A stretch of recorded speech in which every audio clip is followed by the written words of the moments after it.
Shri Subhas Lakhotia ji, and I will request Subhas Lakhotia ji to please guide all of us that what are the deficiencies which are prevailing in the present taxation system of the country. आज मैं अपनी बात हिंदी में बोलूंगा, क्योंकि हिंदी में जो बात हम बोलते हैं वो दिल से निकलती है और दिल को छू जाती है। इंग्लिश की बात आर्टिफिशियलिटी के साथ सोचना पड़ता है। सबसे पहले कुछ तबीयत ऐसी रही कि मैं आने में संकोच कर रहा था, नहीं आ रहा था, पर एक व्यक्ति उनकी प्रेरणा की वजह से मैं आया हूं और वो हैं स्वामी रामदेव जी। जब वो एक अकेले व्यक्ति इतना बड़ा बीड़ा उठा सकते हैं तो आज समय ये आ गया है, अपनी अपनी बात तो हम और आप सब बोलेंगे, पर अंत में ये सोचना चाहिए institute of chartered accountants of India को, जिन्होंने इतना डायनेमिक अप्रोच करके, और हमारे साथी सी अनुज गोयल जी ने ये कार्यक्रम रखा। मुझे अभी भी याद आ रही है बात, जनवरी के अंदर जो प्रोग्राम हुआ फिक्की ऑडिटोरियम, मैं 5 मिनट लेट पहुंच गया, कोई जगह ट्रैफिक में अटक गया, गेट पे बोले जी हाउसफुल है। मैंने कहा भैया मुझे स्पीकर हूँ, स्टेज पे बोलना है। बोले नहीं जा सकते। बड़ी मुश्किल से सिक्योरिटी वाले आए, तब मुझे ले गए। 2000 लोग अंदर बैठे, 2000 लोग बाहर बैठे। तो इसके लिए मेरे ख्याल से सबसे पहले जरूरी है अनुज गोयल जी के लिए जोरदार तालियां बजाएं।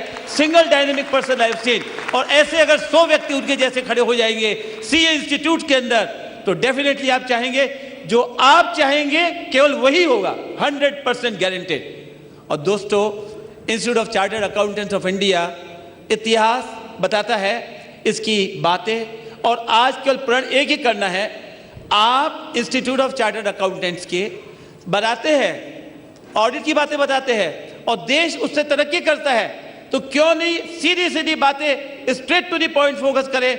नए हमारे जो मित्र मंत्री जी बनेंगे कि हमें ऐसा चाहिए, हमारे अपने स्वार्थ से उठकर ऊपर हमें चढ़ना पड़ेगा, तब जाके देश का कल्याण। क्योंकि आपका टॉपिक है इंडियन इकोनॉमी वे फॉरवर्ड, और इसके लिए मेरा मानना है दोस्तों, सबसे पहले लक्ष्य जिंदगी का, आखिर इनकम टैक्स, अकाउंट, फाइनेंस छोटी चीज है, पर उससे ज्यादा जरूरी है आखिर मेरे जीवन का लक्ष्य क्या है। और ये लक्ष्य को हमारे सामने, आपके हमारे सामने बाबा रामदेव जी से अच्छा कोई नहीं बता सकता। एक शब्द में health is wealth, Ramdev ji बताते हैं। पर उसी लक्ष्य को पूरा करने के लिए मैं ये मानता हूं कि जिंदगी का नंबर 1 लक्ष्य होना चाहिए ब्लिस, पीस एंड हैप्पीनेस।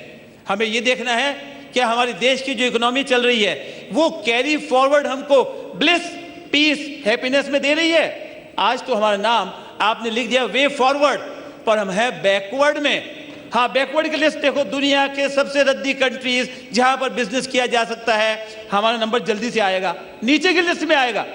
समय आ गया जब आप और हम आज के 1000 साल पहले दुनिया पे राज्य करते थे, क्यों नहीं हम आज ये सोचे केवल फॉरवर्ड। और वो फॉरवर्ड पॉसिबल है केवल एक चीज सोचे, देश की तरक्की स्वार्थ को त्याग करके। मेरे देश की धरती सोना उगले उगले हीरे मोती, उसको मैं यहां बोलना चाहता हूं। ये कब उगलेगी? खाद डालोगे ना, तब तो उगलेगी। और मेरी खाद है मेरे भारत का, मेरा पैसा जो विदेशों में रखा हुआ है, जहां पर हमारे ही लोग बिना ब्याज लिए वहां पर रखे हुए हैं पैसे। तो आज क्यों नहीं कोई ऐसी व्यवस्था की जाती कि भारत का मेरा पैसा मेरे देश में हर हालत में आएगा। आज और हम आप प्रण ले लें और इस बारे में लग जाए कि 1 लाख भारत के लोग, हम तैयार है चलने के लिए सारी दुनिया में।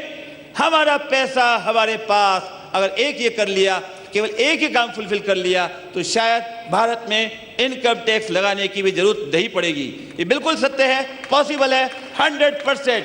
केवल विजन होना चाहिए। Thank you very much, all the best.